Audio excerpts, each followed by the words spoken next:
Hey guys, welcome to our Friday video. Today we're checking out a AM4 motherboard with the B450 chipset from Colorful. I bought this from AliExpress for $80 including postage. So right away, for many regions, doesn't really make sense. You can just buy a local Asus Gigabyte MSI motherboard.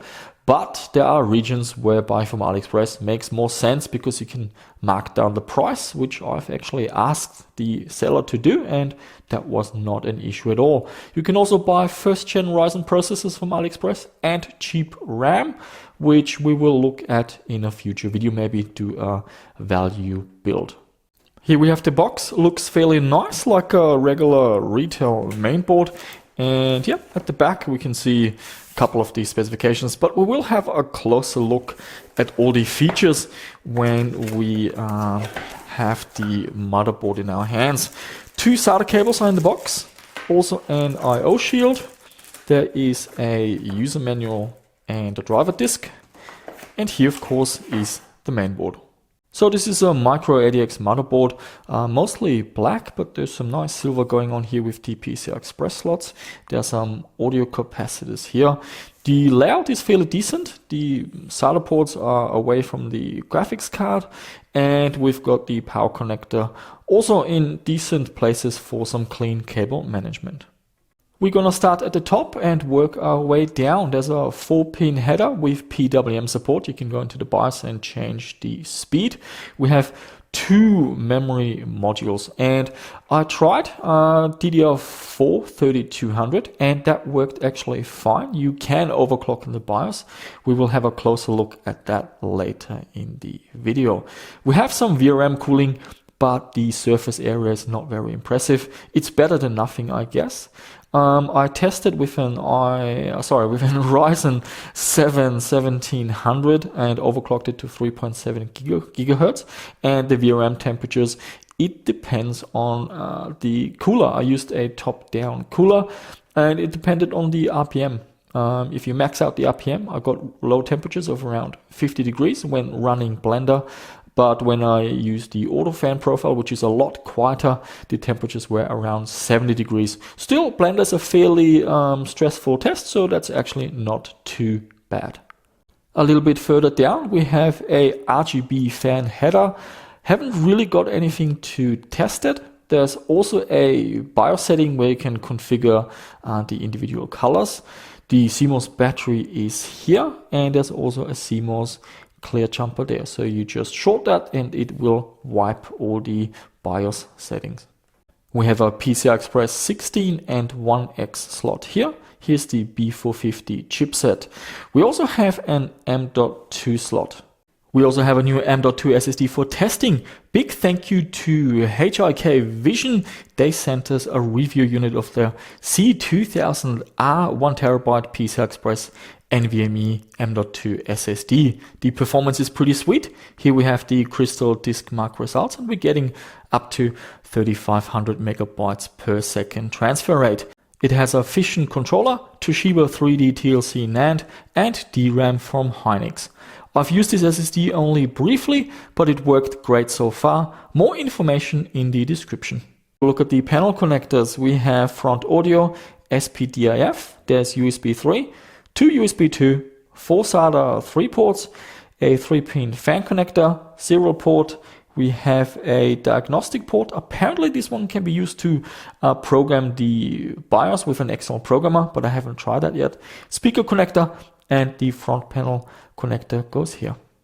At the back we got PS2, 2 USB 2, HDMI, there's DVI and VGA, 4 USB 3, gigabit Ethernet, and also audio.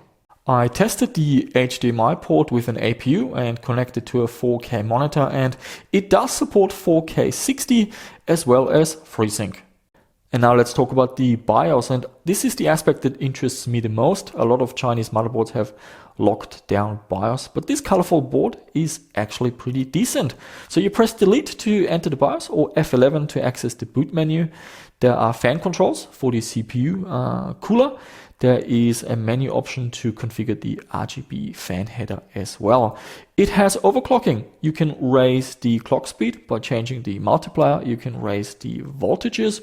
You can also configure the RAM speed and the timings. It doesn't support memory profiles, however. So my RAM kit supports 3200 megahertz but needs extra voltage. So all I had to do was get the values from CPU Z, and then I plugged them in manually. So 1.35 for the voltage, and then 3200 megahertz for the clock speed with CL16 timings, and that worked just fine. I also noticed there are no overclocking options for the GPU. So if you're using an APU, the only way to overclock is using the Ryzen Master software, and I've tried that. That worked just fine. You can raise the voltage, overclock the APU graphics to 1500 megahertz, and you get a noticeable boost. And here we have the Cinebench result with the i7-1700 running at 3.7 gigahertz. And there's also a decent website with a support section. You can download the user manual, and yeah, you can also update the BIOS. There is a BIOS version from July this year. It supports the 3000 series APUs, but it doesn't list the Ryzen 3600. So I contacted the support, and after a few days I actually did get a reply, and they said that there will be a BIOS. They're just not sure when. So guys, let's ignore pricing and value at the moment and just look at the features. And in that regard, this is actually a pretty nice mainboard. It looks nice. It has a ton of features. The BIOS is also fairly decent. As always with Chinese products, there are a few quirks, like the lack of having a memory profile support, but you can select from a list of predefined profiles, and also the lack of overclocking the graphics portion on the APU. But again, you can use the AMD Ryzen Master software. Unfortunately, it costs $80, and for a lot of us, it doesn't make sense. You can just pick up a local Asus Gigabyte MSI mainboard with similar features. So I'm not quite sure who this is for.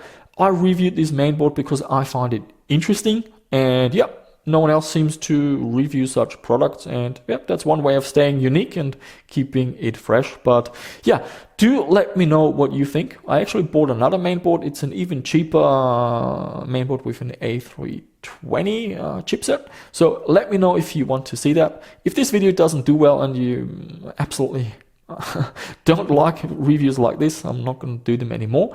But let me know what you think. And also, we could use this mainboard in future projects. And anything to do with Ryzen 1st Gen, if there's anything that interests you, also let me know. I've got quite a nice range of CPUs now to do various projects with. And guys, as always, if you found this video interesting, subscribe to the channel if you haven't done so already. Give it a like, share it with your friends, and I shall see you soon with another Friday video.